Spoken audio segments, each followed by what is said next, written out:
Hello and welcome back to another video for Final Fantasy XIV with me, Meoni. This time a very quick new player guide, this one talking about quest icons. Now this might seem very explanatory or self-explanatory, but it's something that you have to really learn as you go through the game, and maybe the game doesn't do a good way of explaining what everything does. Maybe I can help. So the first thing is your basic understanding. You should know what the MSQ quests are, or the main scenario quests. Those always have like a meteor symbol around them. They have an exclamation mark and a jagged edge. That's actually supposed to look like a meteor. This will continue the storyline, and if this is your first time through on a character, you want to get that done. That is your main priority. You want to stick to your MSQ as much as humanly possible. The MSQ itself unlocks many features at endgame, including dungeons and raids and all sorts of bits and pieces. Most of the game, I would say 90% of it, is gatekept behind the MSQ quest, and that's not a negative thing. It is a wonderful storyline. Get involved in that. I would advise personally not to skip the cutscenes, but that's completely up to you and your playstyle, but at least you need to know to follow those. The next ones to be aware of are the new feature quests, or at least the plus quests, as many people might refer to them. So these are exclamation marks above an NPC's head, but they have a plus symbol. This indicates that there will be something unlocked through the course of this quest. Now, 90% of these, again, I would say do not skip. When you see them and you're the relative level, you should do them as soon as possible. The reason that you would go out of your way to do these now, rather than wait until the end of the game, is because they unlock dungeons, activities, parts of the game that you do want to access early on. Everything from the gold source aside content, we can start working on things that you might not think you want to right now, but you do, to actual dungeon unlocks as well, hard mode dungeons. The more stuff you unlock, the more you have to do basically at the end of the game, or in the process of. There are an absolute ton of dungeons in this game. Just look at this duty list here, right? This is, without spoiling anything, this is how many there are. I'm hiding the names of them right now, so you don't know what to expect, but look how many different names there are. Okay, most of these are unlocked either through the main storyline or through your plus quests. Plus quests are really good because they teach you about different parts of the game, and some of them even introduce you to new classes, which eventually turn into jobs at level 30 or above. So yeah, do your plus quests when possible. You can kind of avoid the class ones if you want to save those for later, but pretty much anything else that's plus quest, you'd be surprised, usually quite pleasantly, if you go and do it, or at least start some of them. Okay?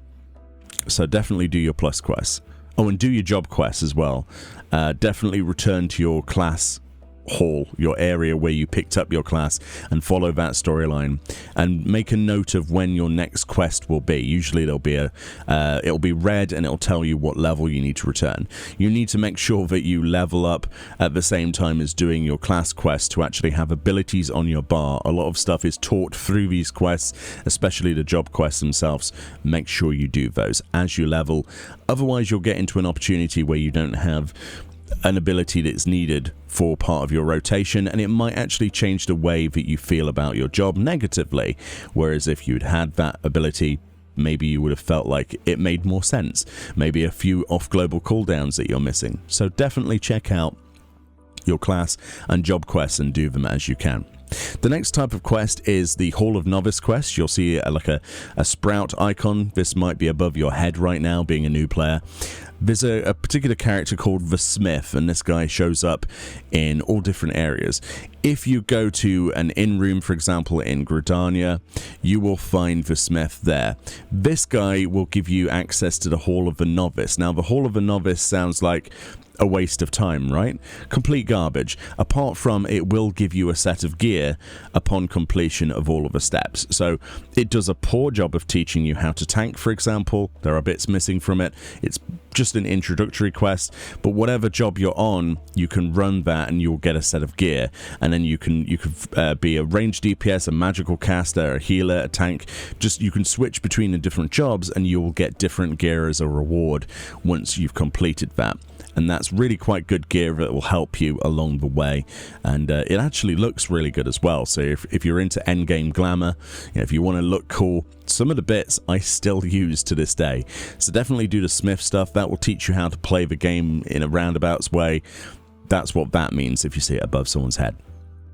Side quests. Side quests are normal exclamation marks in a bubble above some NPC's head. Some of these do actually unlock content, some of them do not. The point is, I would say save these for your second jobs. Okay, your second classes. So work on your MSQ and blast through that. One of the worst things you could do is run out of ways of leveling up your alternate jobs quickly. So once you have, for example, let's give an example of, I have a level 60 bard, yeah? Once my bard is level 60, everything up to level 60 that I don't have at 60 now gains what's called an armory bonus. This will give you an experience gain on those jobs. So once you've got one as far as you can push it, you know, the rest of them will meet up to that point with an experience gain. This also stacks with other experience gain sources, such as free company buffs, food buffs, stuff like that. So it's actually a lot easier to level your second job than it is your first, if you're wondering where you're going to get the XP from. There are other activities, such as Palace of the Dead, which is a deep dungeon system, which we'll have to do a different video on at another time, unless you want to research that now. But your side quests are probably best to be reserved for your alternate jobs and classes, because they will give you the experience you need, and you won't have to do any other unlocks to be able to progress those particular jobs or classes. So there we go. That's what those are for. Don't do what I did when I first started playing the game when the max cap was 50. I went through the game and did all of the side quests at the same time. And then when I ended up leveling another class afterwards, because I didn't think I would play anything other than White Mage, I was like, oh, I guess I'll play a tank now. I had to level warrior through fate grinding. That's all I did, fates. So don't do what I did. Save your side quests and do them when you want to do them on a new job. Make the most out of that experience gain, because your first character, your first class through, will be more than given enough experience all the way through to be over-leveled, in fact, by just doing the main storyline quests, as well as those plus quests on the side. But that's pretty much it for the types of quests you might encounter. There are relic quests at level 50, level 60, level 70, and level 80, and there'll be one at level 90 as well. Those are those sorts of things I would wait until you're max level to combat. It will make it much easier for you. So don't worry about relics unless you really want a challenge early on, until you're much higher level and have access to other guild making methods, amongst other things as well. But yes, that's pretty much my tips for quest types. Hopefully somebody picks something useful from that.